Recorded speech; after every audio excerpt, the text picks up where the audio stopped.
তারা বয়সবৃদ্ধ হয়ে গেছে। তারা যদি এই মুহূর্তে নিজস্ব তাদের সঠিক পাওনাতি না পায়, অন্য খাতে তাদের চাকরি হবে না, কারণ তারা বয়সের ভাগে নিয়ে পড়েছে। এই সকল শ্রমিকের অধিকার মালিককে ন্যায্যভাবে সঠিকভাবে বুঝিয়ে দিতে হবে। কোনো কাজকর্ম বন্ধ করি নাই, আমরা আন্দোলন করি নাই, হঠাৎ ভাবে বন্ধ করে দেওয়া হয়েছে আমাদের কারখানা।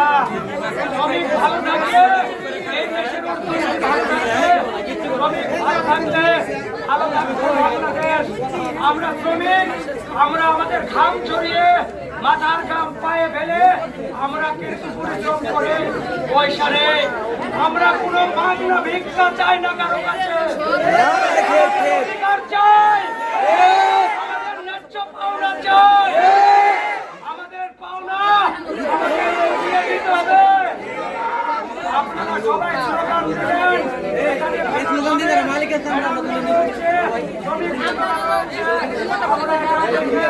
একটা পয়সা লাগিয়ে বলে ইনশাআল্লাহ।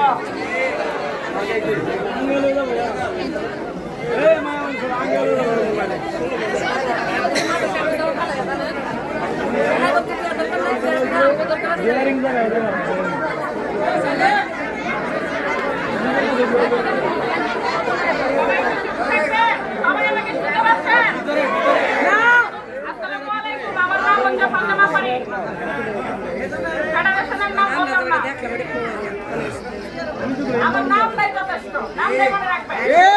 আমরা এখানে উপস্থিত আছি নারী নেত্রীরা। এই নারী নেত্রীরা আপনাদেরকে নিয়ে কিছু করতে চাই, কিভাবে আদায় হয় না সেটা আমরা দেখতে চাই।